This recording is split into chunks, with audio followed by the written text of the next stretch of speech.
Non, contrairement à ce que certains voudraient nous faire croire, ce déplacement du pape Léon XIV en Algérie n'a rien d'un succès pour le pouvoir en place, on l'avait déjà démonté auparavant. En réalité, cette visite a plutôt mis en lumière de manière subtile mais implacable les dérives autoritaires du régime de Abdelmadjid Tebboune, car face à une assemblée de hauts responsables algériens et sous les yeux même du chef de l'État et de ses proches collaborateurs, le souverain pontife a prononcé un discours sans ambiguïté, loin des flatteries diplomatiques habituelles et insistant sur des exigences fondamentales, comme le respect des principes démocratiques, la garantie des libertés individuelles, une véritable justice sociale, la reconnaissance de l'opposition et des divergences, ainsi que la restauration des droits fondamentaux aujourd'hui malmenés. Et ce sont précisément ces passages que les chaînes de télévision proches du pouvoir ne diffuseront jamais. Tout comme les médias soumis à la ligne officielle continueront de les passer sous silence, car ce que l'on évite soigneusement de vous montrer, c'est cette intervention prononcée à Alger dans le cadre solennel du centre de conférence, jouxtant la grande mosquée où le pape s'est exprimé avec une clarté déconcertante, alors même que rien n'est réellement caché pour qui veut vérifier, puisque l'intégralité de ce discours est accessible publiquement sur le site officiel du Vatican, directement sur la plateforme du Saint-Siège où figure le compte-rendu complet du voyage apostolique du pape en Algérie, accompagné de ses déclarations dans leur version intégrale. Et rappelons enfin que le titre de Saint-Père n'est autre que l'appellation honorifique attribuée au pape dans la tradition catholique. Curieusement, ou plutôt sans surprise, il existe un passage bien précis de ce discours qui semble avoir disparu des radars officiels en Algérie, effacé des écrans, ignoré par les médias, soigneusement enterré par les autorités jusqu'au sommet de l'État, y compris par la présidence de Abdelmadjid Tebboune. Et la raison de ce silence est limpide, car dans cet extrait, le pape Léon XIV ne se contente pas de formules diplomatiques,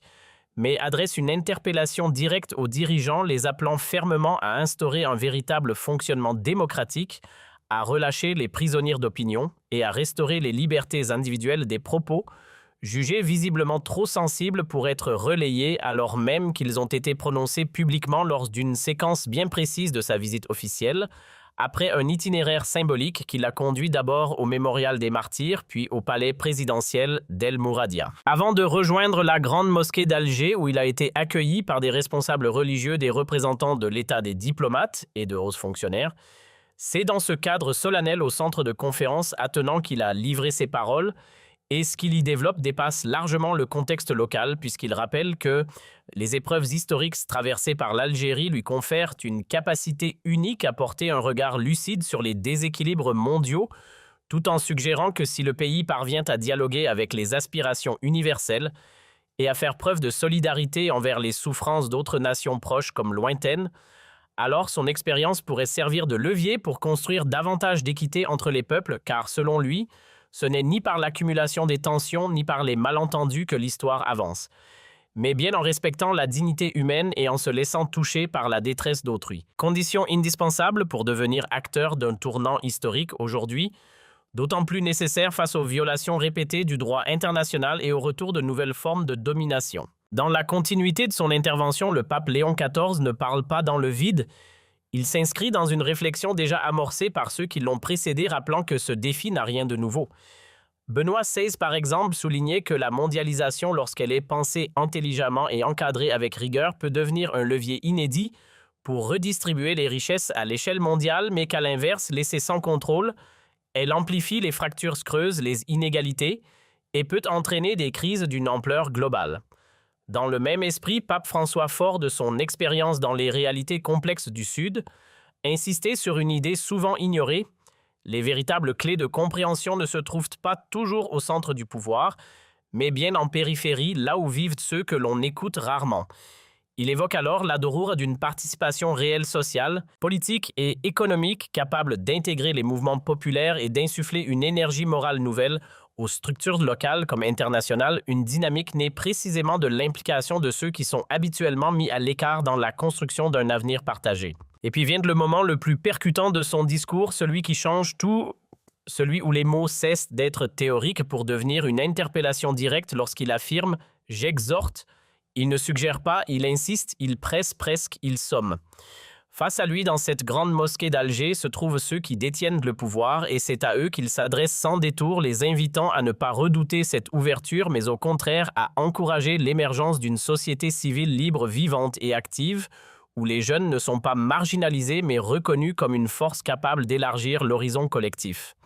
Il rappelle alors une évidence que certains semblent avoir oublié: la puissance réelle d'une nation ne réside pas dans la domination d'une élite, mais dans l'engagement de tous au service de l'intérêt commun, car gouverner ne devrait jamais signifier imposer, mais bien servir la population et accompagner son développement. Au fond, le message est d'une simplicité presque dérangeante: sans justice, il ne peut exister ni stabilité réelle ni paix durable, et cette justice ne se limite pas à des mots, elle se traduit concrètement par des conditions de vie dignes et équitables pour chacun. Dans cette logique, l'Église catholique affirme vouloir elle aussi jouer un rôle dans cette construction collective en s'appuyant sur ses réseaux et ses actions pour contribuer à l'intérêt général en Algérie, tout en valorisant cette position singulière du pays à la croisée du Nord et du Sud, entre Orient et Occident. Et ce discours, le pape Léon XIV ne l'a pas prononcé ailleurs, mais bien au cœur même du pouvoir algérien, devant ceux qui dirigent réellement, après avoir rencontré directement Abdelmadjid Tebboune au palais d'El Mouradia, avant de s'exprimer sans détour devant une assemblée officielle en s'adressant clairement à ceux qui détiennent l'autorité pour leur dire en substance de ne plus redouter les dynamiques populaires. Car derrière cette formule, il y a bien plus qu'un simple conseil, il évoque une participation active de la société à tous les niveaux local, national, institutionnel, porté par une énergie morale qui naît précisément de ceux que l'on exclut habituellement. Et c'est là que le message devient encore plus incisif, puisqu'il demande explicitement de mettre fin à cette logique d'exclusion qu'elle touche les citoyens ordinaires, les opposants, ou encore les jeunes générations appelées à prendre toute leur place dans la construction d'un avenir commun. Il insiste même sur le fait qu'une société civile libre, dynamique et vivante ne doit pas être perçue comme une menace, mais comme une chance, en particulier parce que la jeunesse peut élargir les perspectives d'espoir pour tous. Et puis vient ce rappel qui sonne presque comme un reproche à peine voilé: la véritable puissance d'un pays ne réside pas dans la domination d'une minorité, mais dans la coopération de tous au service du bien commun, car gouverner ne signifie pas imposer sa volonté, mais servir la population et accompagner son développement. Autrement dit, il trace une ligne claire là où il n'y a pas d'équité. Il ne peut y avoir de paix ni en Algérie ni ailleurs, et tant que la justice reste absente, aucune stabilité durable ne pourra s'installer, aussi simple et aussi dérangeant que cela puisse paraître. Ce qui a été dit ce jour-là n'avait rien d'anodin. Il s'agissait d'un appel frontal à respecter les citoyens algériens, à préserver leur dignité, à leur offrir des conditions de vie justes et décentes dans leur propre pays, mais aussi à ouvrir enfin la porte à la jeunesse pour qu'elle prenne part à la construction de l'avenir. Au lieu d'en être écarté avec en filigrane une exigence claire: mettre fin à l'exclusion et replacer la justice au centre de toute action, oui, une véritable justice, pas une façade. Des paroles lourdes de sens adressées sans détour par le pape Léon XIV aux dirigeants algériens, un message si direct qu'il a été soigneusement mis sous silence, absent des journaux, invisible sur les chaînes publiques et tout aussi introuvable sur les plateaux privés, comme s'il n'avait jamais existé. Et pour cause, dans un paysage médiatique sous pression, dominé par la peur, les contraintes et les injonctions venues d'en haut, il n'y avait tout simplement pas de place pour relayer un tel discours, car contrairement à ce que certains aimeraient faire croire, le pape n'est pas venu soutenir le régime de Abdelmadjid Tebboune, ni lui tresser des louanges. Il n'était pas là pour applaudir ou légitimer le pouvoir en place, mais bien pour mettre en valeur l'Algérie elle-même, son peuple, son histoire, et cela se ressent dès les premières lignes de son intervention à la Grande Mosquée d'Alger, lorsqu'il rappelle avec une certaine émotion son attachement personnel au pays, évoquant ses précédentes visites à Annaba en 2001 et 2013 en tant qu'héritier spirituel de Saint-Augustin, avant d'exprimer sa gratitude d'y revenir aujourd'hui dans un rôle encore plus symbolique, celui de successeur de Pierre. Une entrée en matière qui, loin d'être anodine, souligne que son regard se porte d'abord sur la nation et non sur ceux qui la dirigent. Ce n'était pas une première pour lui, loin de là. Le pape Léon XIV connaissait déjà le terrain pour y avoir séjourné à 2 reprises par le passé, notamment en 2001 et en 2013. Et s'il est revenu aujourd'hui, ce n'était certainement pas pour une simple visite protocolaire, mais bien pour aller à la rencontre du peuple algérien, lui témoigner du respect, tout en adressant un message sans filtre à ceux qui gouvernent, leur rappelant la nécessité de respecter les principes démocratiques, de préserver la dignité des citoyens, de cesser d'écarter les jeunes, d'abandonner des pratiques jugées injustes, mais aussi d'accepter pleinement le rôle des opposants et celui de la société civile, sans chercher à étouffer les élans populaires ni à les réprimer, et en ouvrant enfin la voie à une participation collective orientée vers l'intérêt général. Un discours d'une rare intensité, car il faut bien le dire, peu de responsables étrangers se sont aventurés à tenir des propos aussi directs, aussi lucides et aussi critiques à Alger, pointant ouvertement les dérives autoritaires et exigeant la reconnaissance effective des libertés individuelles ainsi qu'un véritable engagement vers la démocratie. Et au fond, derrière ces expressions parfois techniques, inclusion des exclus à venir, partager mobilisation populaire ou encore justice, il ne s'agit de rien d'autre que d'un appel clair à instaurer un système démocratique réel, comme le suggère aussi la référence au pape François qui insiste sur la nécessité d'une participation élargie à tous les niveaux, qu'elle soit sociale, politique ou économique, afin d'intégrer les citoyens dans les mécanismes de décision et de dynamiser les structures de gouvernance, qu'elles soient locales ou internationales. Ce qui revient concrètement à reconnaître la légitimité de l'opposition, à garantir la liberté d'expression et à restaurer les droits fondamentaux. Un message puissant adressé directement depuis Alger aux dirigeants du pays, et non pas depuis une capitale lointaine comme Rome ou le Vatican, ce qui lui donne une portée encore plus symbolique et difficile à ignorer. Le scénario est presque ironique, accueilli à Alger, reçu officiellement invité à déjeuner avec Abdelmajid Tebboune, le pape Léon XIV a suivi tout le protocole, avant de faire exactement ce que l'on n'attendait pas de lui, c'est-à-dire s'exprimer sans détour, avec une lucidité presque dérangeante dans l'enceinte de la grande mosquée, où ses mots à la fois mesurés et incisifs ont directement visé les sujets sensibles, et c'est précisément pour cela que cette visite ne peut en aucun cas être présentée comme un succès diplomatique pour le pouvoir en place, car loin de servir de vitrine ou de levier politique, elle agit plutôt comme une pression supplémentaire.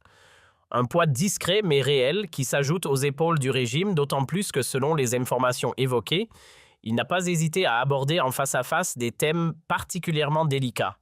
comme les libertés individuelles, la situation des prisonniers politiques ou encore le respect de la démocratie. Sans oublier la question essentielle de la tolérance du respect d'autrui et de l'ouverture des sujets qu'il a évoqués avec la même franchise, aussi bien en privé qu'en public. Et pourtant, tout cela, vous aurez beau chercher, vous ne le verrez nulle part dans les médias algériens, car cette partie du discours est précisément celle que l'on préfère faire disparaître aussi bien du côté des autorités que des organes de presse. Pour une raison simple, la mettre en avant reviendrait à exposer une critique implicite du système en place, car derrière les mots du pape se dessine une lecture bien plus profonde, presque une mise à nu, du fonctionnement du pouvoir lorsqu'il appelle ceux qui dirigent à ne pas redouter la voix du peuple, à intégrer ceux qui sont laissés à l'écart et à accepter une véritable participation sociale, ou encore lorsqu'il rappelle que l'action publique doit être guidée par la justice et non par la domination, une manière à peine voilée de dire que gouverner ne consiste pas à imposer mais à servir un message qui justement dérange suffisamment pour être soigneusement écarté des écrans. Le message en réalité ne pouvait pas être plus clair et peut-être même trop clair pour être confortable, cessez de gouverner pour vos intérêts personnels. Abandonnez cette logique où tout tourne autour de vos bénéfices et concentrez-vous enfin sur l'intérêt collectif. Arrêtez de vous comporter en dominant face à votre propre peuple et commencez à l'impliquer réellement dans les décisions qui engagent son avenir. Écoutez-le, consultez-le, oui, vraiment consultez-le, respectez-le et rendez-lui ce qui lui revient de droit. Ses libertés fondamentales et ses droits les plus élémentaires, car les mots du pape Léon XIV n'étaient ni flous ni diplomatiques. Ils étaient tranchants, assumés, presque dérangeants par leur sincérité, comme une leçon adressée directement aux dirigeants algériens, prononcée sans détour depuis Alger même sous leurs yeux. Et si vous doutez de l'existence de ces propos, faites l'expérience par vous-même. Parcourez la presse locale, consultez les chaînes nationales ou privées, vous constaterez rapidement une chose. Ce passage précis n'apparaît nulle part, absolument nulle part, car seuls les extraits valorisants ont été retenus, ceux qui mettent en avant l'histoire du pays ou ses institutions, tandis que tout ce qui évoque la démocratie, la justice, la fin de la répression, l'arrêt de l'exclusion des jeunes ou encore le rejet de toute forme de domination a été soigneusement écarté. Et pourtant, derrière cette idée de ne pas dominer, il faut comprendre ce que cela implique réellement. Mettre fin à l'oppression, abandonner les pratiques autoritaires et renoncer à toute forme de persécution, voilà précisément le cœur du message qui a été censuré, celui que l'on ne vous montre pas, mais qui révèle en filigrane les véritables enjeux de cette visite. Soyons clairs, il n'était pas question pour le pape Léon XIV de venir distribuer des compliments, ni de flatter les dirigeants algériens, encore moins de leur remettre symboliquement des trophées ou de nourrir leur image dont sa présence relevait d'une toute autre logique, celle d'une mission bien plus délicate, faite d'éveil des consciences, de tentatives d'apaisement, de dialogue et même de médiation, que ce soit sur le plan interne, entre le pouvoir et ses opposants, ou sur le plan externe avec des partenaires comme la France et d'autres nations. Et même si certaines hypothèses évoquent d'autres relations régionales, ce sont surtout les liens franco-algériens qui semblent avoir été abordés, notamment lorsqu'il a évoqué la nécessité du pardon dans son intervention devant le mémorial des martyrs à Alger, un moment chargé de symboles. Mais son discours ne s'est pas limité aux enjeux diplomatiques ou historiques, car il a également mis en lumière des réalités bien plus sensibles, celles vécues au quotidien par différentes composantes de la société, y compris les chrétiens algériens qui, comme d'autres citoyens, se retrouvent confrontés aux conséquences d'un système perçu comme autoritaire où l'expression libre devient risquée, où un simple message publié en ligne peut conduire à des sanctions lourdes, où une opinion indépendante ou un contenu critique peut suffire à entraîner des poursuites, donnant l'impression d'un espace public étouffé, presque verrouillé dans un pays pourtant marqué par l'héritage intellectuel et spirituel de Saint Augustin, ce qui rend le contraste d'autant plus frappant. On parle pourtant d'un pays qui historiquement incarne la liberté de croire, la liberté de penser un espace marqué par une richesse intellectuelle profonde, une sensibilité spirituelle raffinée et une certaine noblesse morale. Et c'est précisément ce contraste qui frappe aujourd'hui, car cette terre, autrefois symbole d'ouverture et d'élévation, semble désormais altérée par un système jugé autoritaire sans détour ni nuance, et dans ce contexte, le pape Léon XIV ne s'est pas prêté au jeu de la complaisance envers le pouvoir de Abdelmadjid Tebboune. Il ne l'a ni soutenu ni servi, bien au contraire, puisqu'il a osé formuler publiquement ce que beaucoup pensent, en silence, devenant ainsi l'un des rares dirigeants étrangers à se présenter à Alger pour adresser directement aux autorités un message limpide, rendre au peuple sa liberté tout simplement. Et ce message, il ne l'a pas enveloppé de diplomatie excessive, il l'a martelé presque comme une évidence: mettre fin aux pratiques répressives, cesser d'étouffer la population, abandonner les mécanismes d'exclusion et tourner le dos aux logiques de persécution pour enfin replacer la justice au centre de tout. Une prise de position qui mérite d'être soulignée car elle consiste à affirmer une vérité devant tous sans détour, comme un miroir tendu au régime en place,